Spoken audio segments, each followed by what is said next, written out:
আপনি নবীর প্রশংসা করার জন্য, আপনার চরিত্র বর্ণনা করার জন্য, কিন্তু তারা না করে আমার দেয়া জবান দিয়ে আমার নবীকে গালি দিচ্ছে, আমার নবীকে কবি বলছে, গণক বলছে। হে নবী, আপনি কষ্ট নেবেন না, আপনি একটু ধৈর্য ধরেন, একটু সময় নেন, আপনি হতাশ হবেন না, আমি আল্লাহ তাদেরকে দেখতেছি। সুবহানাল্লাহ বলেন। আল্লাহ রাব্বুল আলামিন বলেন, ওয়াসবির লিহুকমি রাব্বিকা ফাইন্নাকা বিআয়ুনিনা ওয়াসাব্বিহ বিহামদি রাব্বিকা হিনা তাকুম। আল্লাহ তার রাসূলকে বলছে, রাসূল আপনি কষ্ট নেবেন না, আপনি ধৈর্য হারা হবেন না। তারা আপনার সাথে কি ব্যবহার করতেছে, এই জবান দিয়ে তারা আপনার সাথে কেমন ব্যবহার করে, আমি আল্লাহ কিন্তু খবর ঠিকই রাখছি। আপনি ভাববেন না আমি তাদেরকে ছেড়ে দিলাম, আপনি ভাববেন না তারা আপনাকে গালি দিয়ে পার পেয়ে যাবে, না, তারা আপনার সাথে কি ব্যবহার করছে, আপনাকে কেমন গালি দিচ্ছে, আমার দেয়া জবান দিয়ে ইসলামের বিরুদ্ধে কতটা ভূমিকা রাখছে, আমি আল্লাহ কিন্তু সব কিছু জানি। কারণ আপনি নবী 24 ঘন্টা আমার দৃষ্টির সীমানার মধ্যে আছেন। সুবহানাল্লাহ। আল্লাহ রাব্বুল আলামিন বলেন, ইন্না রাব্বাকা লাবিল মিরসাদ। হে নবী, আমি যত সৃষ্টি এই পৃথিবীতে সৃষ্টি করেছি সকলের প্রতি আমার সতর্ক দৃষ্টি আছে। সুবহানাল্লাহ। আবুল আহাব, আবু জাহেলের লোকেরা, তারা মক্কার মধ্যে কত ক্ষমতাবান ছিল, তারা তাদের ক্ষমতার দাপট দেখিয়ে আপনি নবীকে নির্যাতন করেছে, আপনি নবীকে বিতর্কিত করার চেষ্টা করেছে, আপনি নবীকে মানুষের কাছে পাগল প্রমাণ করার জন্য চেষ্টা করেছে তাদের ক্ষমতা বলে। হে নবী, আপনি ভাববেন না আমি তাদেরকে ছেড়ে দিয়েছি, তাদেরকে কেউ ধরার মতো নেই, এই চিন্তা আপনি করবেন না, আমি আল্লাহ অবশ্যই তাদেরকে পাকড়াও করব। তারা দুনিয়াতে এখন আছে, আল্লাহ তাদেরকে শেষ করে দেয় নাই। নবীর দুশমনদেরকে আল্লাহ দুনিয়া থেকে শেষ করে দেয় নাই। ফেরাউন দুনিয়াতে আছে, নমরুদ দুনিয়াতে আছে, আবু জাহেল আছে, আবুল আহাব আছে, এদেরকে আল্লাহ পাকড়াও করেছেন। ইন্না বাতশা রাব্বিকা লাশাদীদ। আল্লাহ এদেরকে পাকড়াও করেছেন। আল্লাহ তাআলা বলেন, আবার একটা নির্ধারিত সময় আসবে, আমি আপনার সমস্ত দুশমনদেরকে, সমস্ত নাফরমানদেরকে হাসর মাঠে একত্র করব। আমরা আখিরাত বিশ্বাস করে কি করি না? করে কি করি না?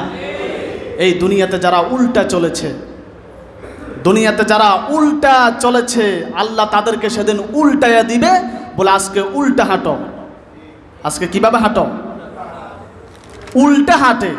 এই বক্সনগরের মধ্যে 2-4 জন মানুষ সমাজে আসে না নাই? তাদেরকে যদি ডান দিকে যেতে বলেন তারা যাবে বাম দিকে, আছে না? তাদেরকে যদি মসজিদের দিকে ডাকেন নামাজের জন্য, তারা মসজিদে না এসে চা দোকানের দিকে যায়। আমি মনে হয় মিথ্যা কথা বলতেছি। মুয়াজ্জিন সাহেব ডাকতে, হাইয়া আলাস সালাহ, নামাজের দিকে আসো, সে মসজিদের দিকে না এসে চা দোকানের দিকে যায়, বাজারের দিকে যায়, ফেসবুক চালাইতে চলে যায়। এমন 2-4 জন বান্দা এই সমাজে আছে না নাই? এই মসজিদে আছে না নাই? এই মসজিদেও আছে 2-4 জন, যারা শুধু জুমার নামাজ পড়ে। কি নামাজ পড়ে? শুধু জুমা পড়ে।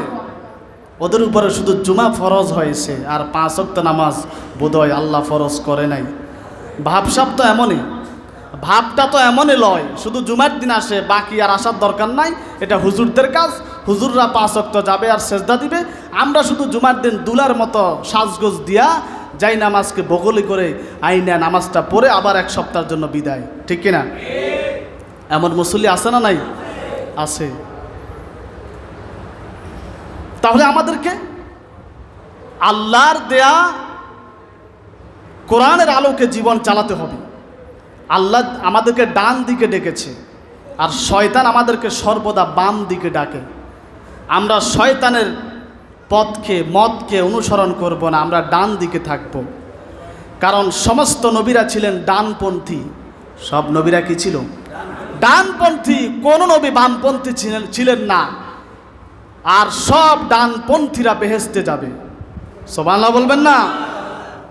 কোন বামপন্থী বেহেশতে যাবে? ডান পথ এটা কোরআনের পথ, এটা নবীর পথ, এটা আল্লাহর পথ। আর বাম পথ এটা শয়তানের পথ, এটা জাহান্নামের পথ। তাহলে বলতেছিলাম যে মানুষগুলিকে আল্লাহ তাআলা মুখমণ্ডলের উপরে ভর দিয়ে হাঁটতে বলবেন, এই মানুষগুলি হাসরের মাঠ পর্যন্ত যেতে পারবে না। ফেরেশতারা তাদেরকে পাকড়াও করবেন, তাদেরকে পথেই আটক করবেন, তাদেরকে ধরে ফেলবেন।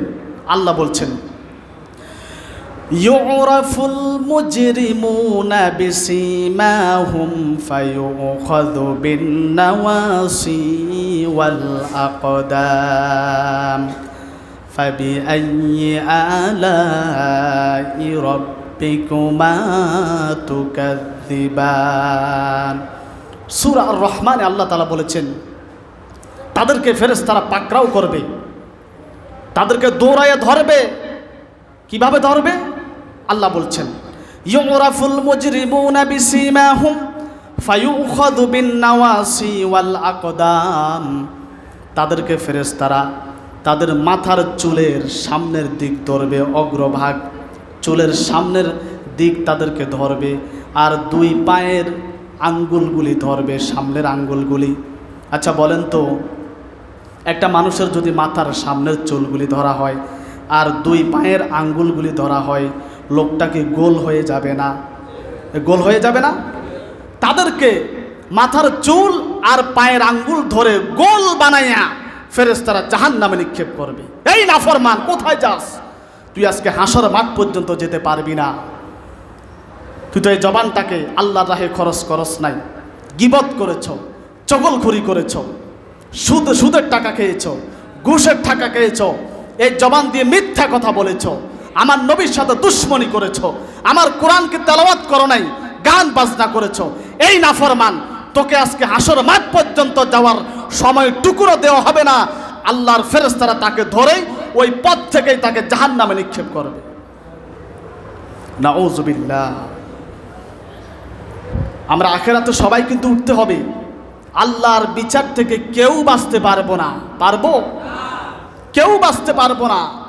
দুনিয়াতে পালায়ন করে বাঁচা যায়, কিন্তু আখিরাতে আল্লাহর বিচার কার্য থেকে কেউ নিজেকে বাঁচাতে পারবো না। পারবো? আমরা আখিরাতকে বিশ্বাস করি তো?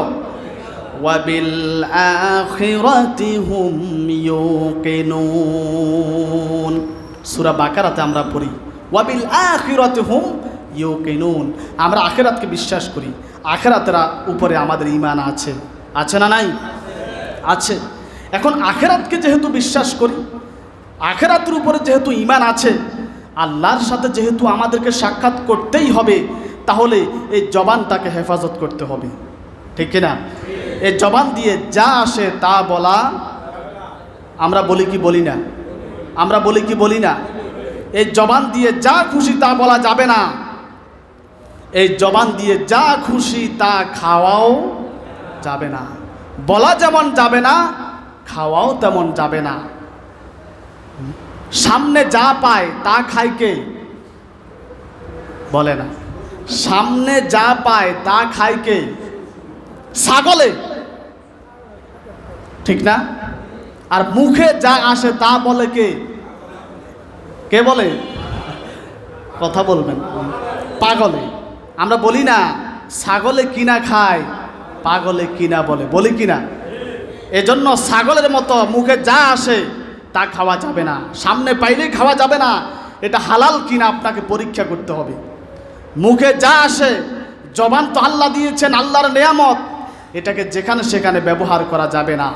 এই জবানটাকে আল্লাহর রাহে খরচ করতে হবে, আল্লাহর দ্বীনের জন্য ব্যবহার করতে হবে। কারণ আমরা মানুষ, আমরা পাগলও নয়, আমরা ছাগলও নয়। আমরা কি? মানুষ। আর এই মানুষকে সম্মান দিয়েছেন কে? ওয়ালাকাদ কাররামনা বনি আদম। আল্লাহ বলেছেন, আমি বনি আদমকে সম্মান দিয়েছি। কত সম্মান দিয়েছি বান্দা কল্পনাও করতে পারবে না।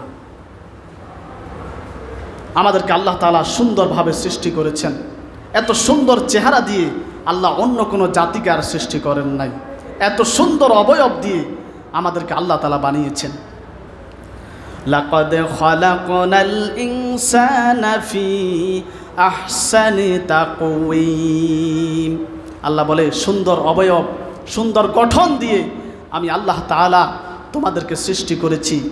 তোমাদের এই এত সৌন্দর্য, এই মুখমণ্ডলকে জাহান্নামের আগুনে জ্বালানোর জন্য আমি সৃষ্টি করি নাই। আর যদি দুর্ভাগ্যক্রমে তুমি তোমার নাফরমানির কারণে জাহান্নামী হয়ে যাও, তাহলে আমি আল্লাহ তাআলা কিয়ামতের দিন তোমার চেহারাটাকে পরিবর্তন করে দেব। আমার বানানো চেহারা আমি জাহান্নামে জ্বালাবো না।